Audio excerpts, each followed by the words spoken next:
All right, good evening, everyone. So we are going to talk about our translation process.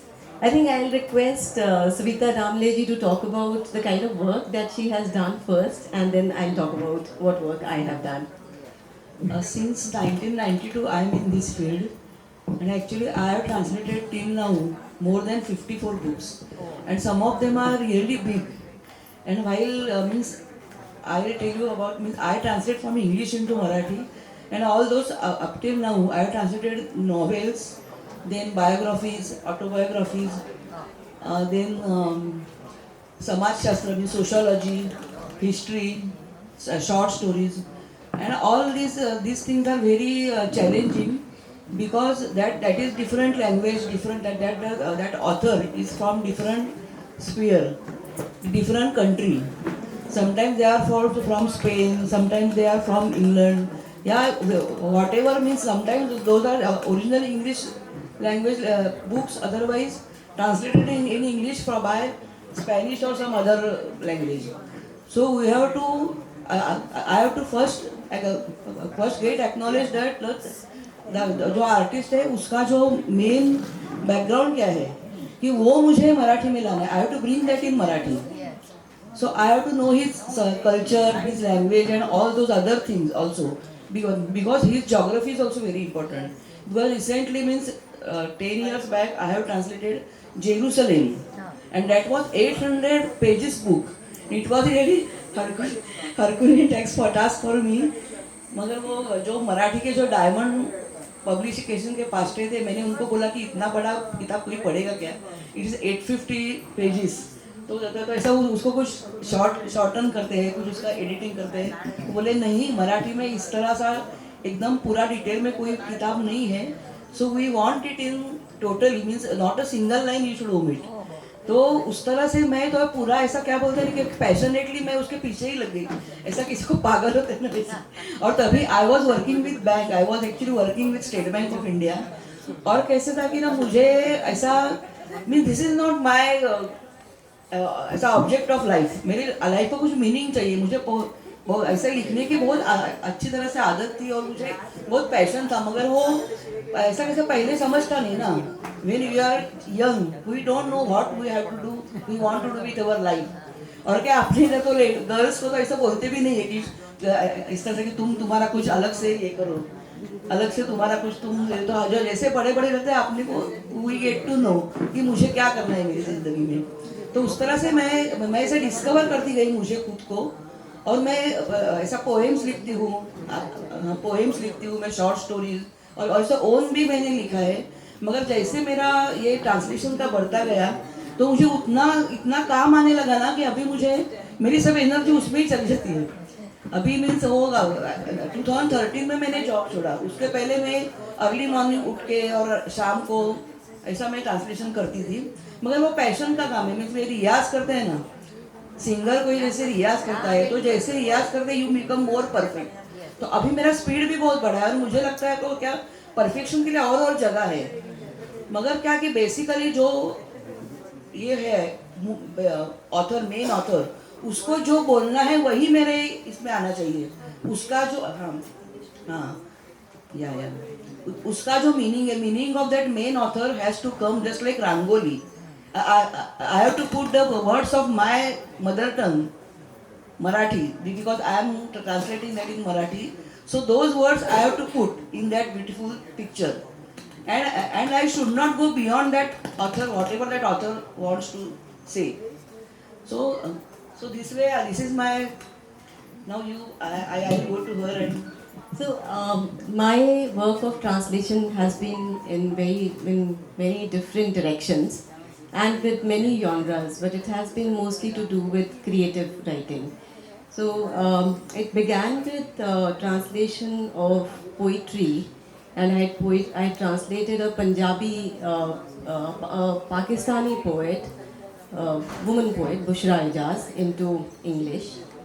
And then I made an attempt to translate Australian Aboriginal poems into Punjabi. That's the only work that I have done from English to Punjabi, and have never gone back to it because there was a discovery that I cannot think in Punjabi, and therefore I found that to be very, very challenging. My third attempt at poetry has been Gurbani. So for 5 years, I was on a Guru Granth Sahib translation project, but this was a very big team and it was collaborative translation. Then I have also translated some plays, and these were, one of the plays was like community play on 1984 anti-Sikh massacres when I was editing my book. So this was very interesting because this play had a lot of galis. So basically, in this play, the situation was, the scene was in the police station, and we know, what happens in the police station. And it's a typical North India Delhi police station. And so one of the things, for which I had to really think that what to do with those galis, right? And I have no shame in saying that those galis were mother chod, pen chod, right? And I really didn't want to make them motherfucker, right? So soft, and sister fucker, because that immediately takes away, the whole reality of the situation. So I retained all those galis in English, and I thought, let the English have the taste of Punjabi galis also, right? And so I just let them be there. And then another, sorry? It has a different melody. Yeah, it has a different melody. Let them also try and adapt a couple of things from us. And this was a comedy play. So another challenge was, translating a dark comedy into English. We'll talk about these challenges in a while again. Then we did another play. This was entirely a collaborative translation, and I'm going to bring this concept of collaborative translation because we are in a society where we deal with many languages. So since I am in Gujarat, my students work on Gujarati translations, and I've been working very closely with them. I don't know Gujarati, but my student translated from Gujarati into English, and I am the English reviewer for those Gujarati translations. But then you sit down together, you talk about कि ये word यहाँ पे क्यों use हुआ है, right? What would it mean in English? Do we have an equivalent? Do we put a footnote here? So it's a whole process, with which you in a way live. And so I translated a Dalit playwright, Dalpat Chauhan. So we did a play Who Manas, and interestingly that was published in a Punjab University journal. So that's the outreach, Gujarati play being translated in English collaboratively by two people, and you publish it in Punjab, Haryana or Chandigarh, UT, right? And then the most difficult thing that I did was translating two Dalit short stories into English. And mostly, I talk to translators and I sit with them and I show them the translation. And we have a certain kind of an understanding. So I always keep this ethical protocol. You, of course, have to take permissions. But for these two stories, I was not given the permission. I was asked कि ये दो stories को translate कर दो. And when I said can I talk to the writers, they said, no, the writers are not available, but we have all the permissions. So one of the stories was Urmila Pawar's Kavach, and that was translated from Marathi into Hindi, and from Hindi I was to do it in English. And the other one was Kusum Vayogi's story, Akhri Bayan. So this was translated as Final Statement. Now these two stories were in a way very challenging because they had this very hardcore woman content. Body was a very important aspect in both of the stories. I'm just entering into the second question which we were to tackle about challenges in translation. So Urmila Pawar's story had something like, it's a story where there are these women from Choli Gaon who go to sell mangoes. And there's a small little child, of this mango seller. And he has heard some remarks. A male teacher passes to a female teacher in the school. And he understands, this language of this unpleasant language of sexual reproach. And that is where the child becomes very possessive about the mother. And he doesn't want the mother to go to sell mangoes. Why? Because when the mother goes to sell mangoes, so everybody comes and asks, ये चोली के आम कैसे हैं? आज चोली के आम मोटे हैं? क्या चोली के आम छोटे हैं? So the biggest challenge was this was a reference to the breast, and the biggest challenge was to translate choli itself. Choli is a gown, you can't name it as breast. So the way it strikes you in, like I read it in Hindi, so the way it strikes you in Hindi, how do you bring that impact in English? Is it even possible to do that? And will that translation be a success or a failure? And it's not in your hands, right? It's the reader who's going to decide whether it's a good translation, bad translation, it's a successful translation, it's a horrible translation, or whatever, right? Because you can't do that. So I actually stayed on that story for about 8 months until I was actually scolded to submit that story, right? And I kept reading it, rereading it. I would go back to original, I would come back to my translation, I would look at a couple of things. I tried, doing it on Quillboat. It was such a failure, right? I had to go back to my original. So machine does not kind of help you when it comes to translation, right? Of course, I Google translation, so I don't even look at it. It's very, very limited. So if you think you're going to translate and you're going to take help of AI, even that doesn't work because it's a whole emotional process, Maybe writing sometimes is easier than translating, and this is a very, very creative process. And so you live with what you translate. But it's an amazingly beautiful process. It helps you find you. So, Right. what did you do then for the Choli word? Did you I retained it as Choli. Yeah. I gave a footnote. Yeah. And I let it be Choli, but I definitely translated mangoes. And there's a whole lot of description in the footnotes. So for this story, footnotes were very, very important. Yeah, but that vulnerability of the kid will not be when you refer it as a mango itself. Yeah. Then that vulnerability, the humiliation the child faces, will that be transferred? Yes, it does that. It does get transferred in the translation because the child is very possessive, and there's an act by the men, how the men behave. So men look at the cleavage and then ask, कि चोली के ये आम मोटे हैं, So those references basically transfer the impact. It's not just the word.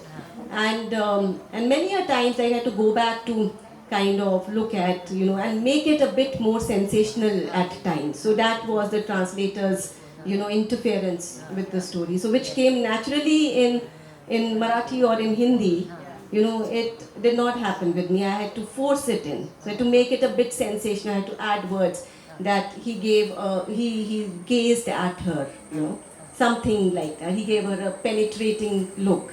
Normally in my writings, I won't use the word penetrating, right? But in such stories, I brought in such words where you have that kind of an impact, and then you give a footnote that in the original, this word is not used, but I'm using it for a particular kind of an effect. Also, because if it is an Indian English readers, certainly they can feel the emotional experience must be the same. But when it comes to the Western English readers, the emotional experience will be certainly totally different because the culture, experience is different. Right? Absolutely, absolutely. And when you say चोली आम कुछ भी बोल दो तो उसका उनको वो meaning वो एक्सपीरियंस नहीं दे सकता है but when you keep it with a footnote maybe they may feel so and when why I'm saying all this these days the Kannada Banu Mushtaq got Booker's prize.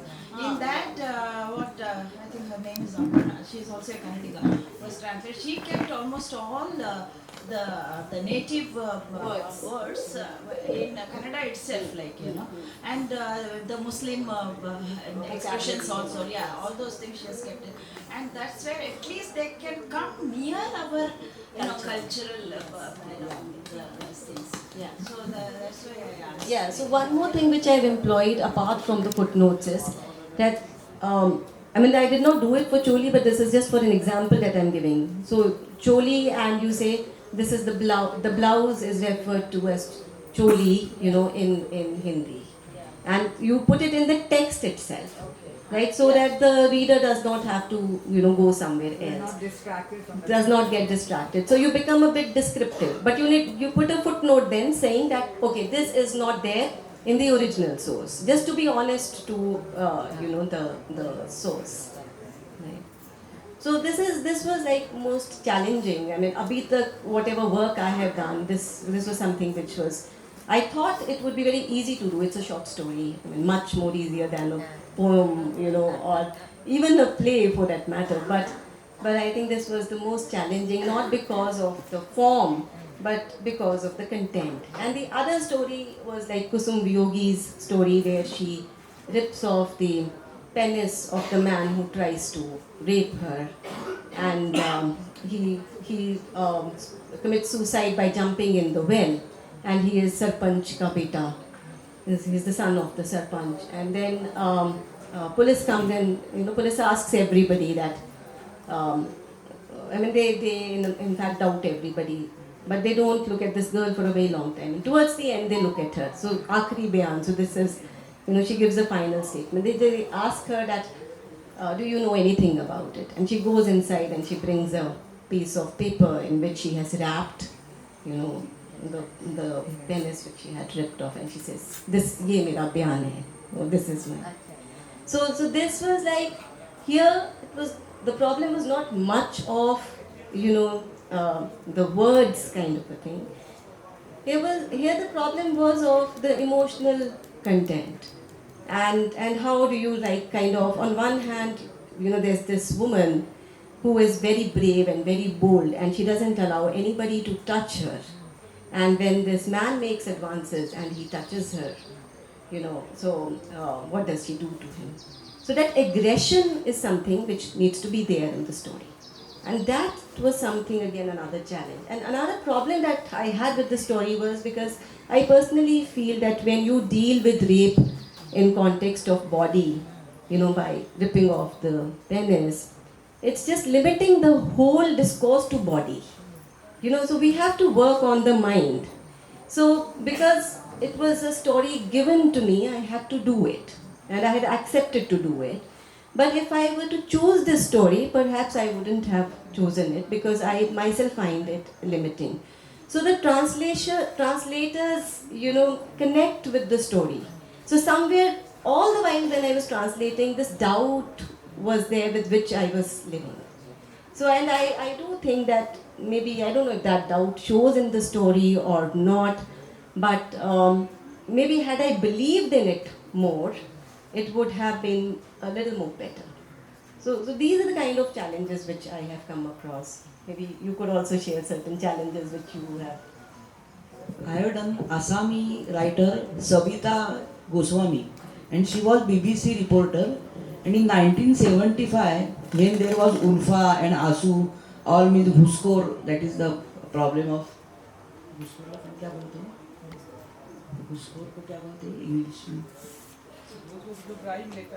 हाँ नहीं वो जो बांग्लादेश से वगैरह हाँ इस तरह हाँ ट्रेस पासर्स वो सब बहुत हाँ माइग्रेटरी और वो जो बहुत वहाँ प्रॉब्लम हुआ था आंसू और उल्फा सब बॉम्ब फटते थे वगैरह तो 1975 मीन्स कहा भी वहाँ ये भी नहीं था अभी 72 में बॉम्बे में आया टीवी तो 75 में आसाम में तो देवर नथिंग ऐसा कुछ था ही नहीं तो फिर BBC was the only option to know the report exact report she was the reporter and she used to go actually at the site of bomb blast or dangal या riots वगैरह she used to go there and she used to write and she has got schizophrenic husband who had changed 39 jobs and she has 2 daughters and she has to cope up all this along with that. Actually, that work was very difficult.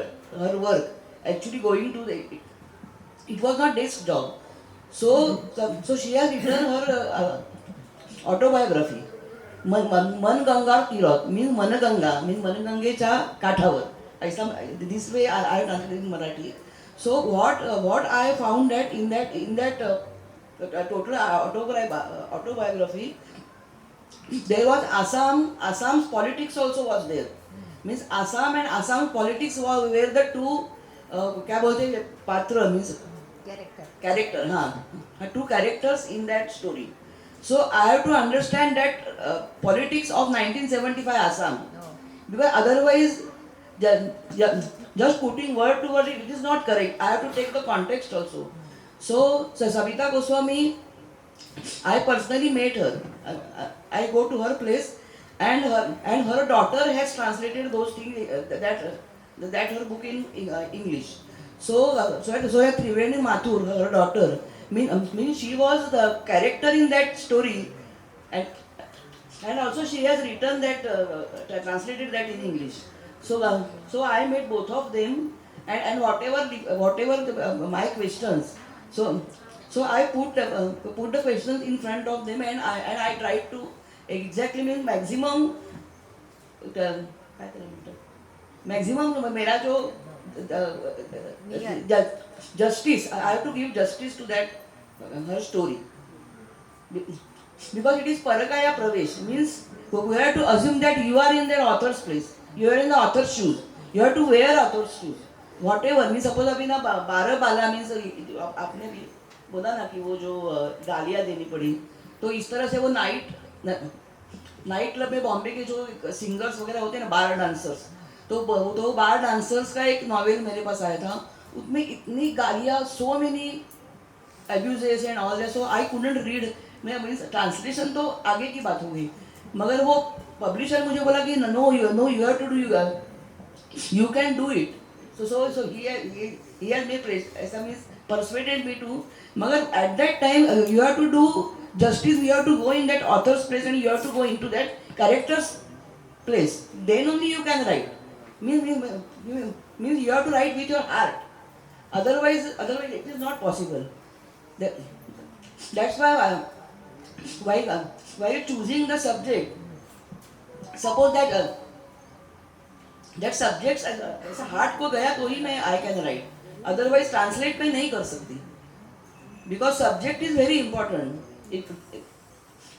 If you are convinced that you can translate, then only you can, otherwise not possible. So why do you think is translation important? So this is the last question which we will take, right? And so आप बताओ कि why do you think is translation important? मुझे language का थोड़ा problem आता है. अच्छे से बोल रही हैं आप बिल्कुल ठीक बोल रहे हैं. दोनों चलेगा. हिंदी और आप ऐसा सोचिए मत, आप जो बोल रहे हो ठीक है, मिक्स करके बोलिए, बहुत अच्छा जा रहा है. अच्छा लगता है. इतना इंटरेस्टिंग. हाँ बिल्कुल. Importance means Why is it important? why it is important. Why should we translate? Because now because many cultures are different. Means whatever ये जो पृथ्वी अर्थ is very vast, and there are many cultures and many people, different people. So through translation we come across, we can bring those people into our own language. Yes, yes. So that is the main purpose of importance of language. So if I just sum it up, so I've always felt that translation is an interaction with other cultures, and so we take our culture to other languages and we bring other cultures into our own languages. So something, the implied impact that I saw, and we will have a session where I'm going to read my poems on 1984. Very few people know that the actual inspiration for those poems were Australian Aboriginal poems. So when the Australian Aborigines were writing about their community, so every time I read them, I felt that similar things happened in our community, but we don't write about it this way. And I started looking for poems in Punjabi, but I couldn't find this kind of a collection, an anthology which talked about history through poetry, which talked about culture through poetry. And that's when this book, these poems were also born. I mean, this came up as a book only recently, and these poems were scattered. So I would read an Aboriginal poem, I would read for my research on 84, and there they would marry each other, and a poem would be born. Right, so if they wrote about their history, maybe I wrote a poem about our history. If they wrote about their culture, and I read something, so I also wrote about our culture. So this had an implied impact. So this is what translation personally did to me. And when I translated that book, my publisher friend had said, "Le, Aboriginal poems, Punjabi ch kaun padega?" Oh, no, ki karni hai hi. So this is in Punjabi. He said, "What are they to do with it? Who's going to read Aboriginal poems in Punjabi?" Right? And I said, "Okay, I'm just doing it for myself. Find me a publisher." Udda hi kara le. Give money and get it done. So it kept sitting with me for long, right? And but it doesn't matter whether that got published or not. What matters is that this book, took birth. So I think it's quite impactful, and I have always felt. I mean, I've always gone back to Gugi Vathiango. So the African professor of English, we just recently lost him. He used to write in English, and then he suddenly started writing in Kikuyu, in his own language. And he said that English cannot do justice to my culture. So somebody asked him, "Sir, then your books will be limited to your people, your tribal readership, right? So the world will not know you. You will not have a global outreach." He said, "No, translation will do justice. It's only translation which will bridge this gap." And he doesn't even call it a gap. He says that it is going to bridge the two cultures together, and the work need not be translated as to what is happening in the Kikuyu. You find resonance in your culture, you adapt it. And we'll conclude on this note. Thank you. Thank you.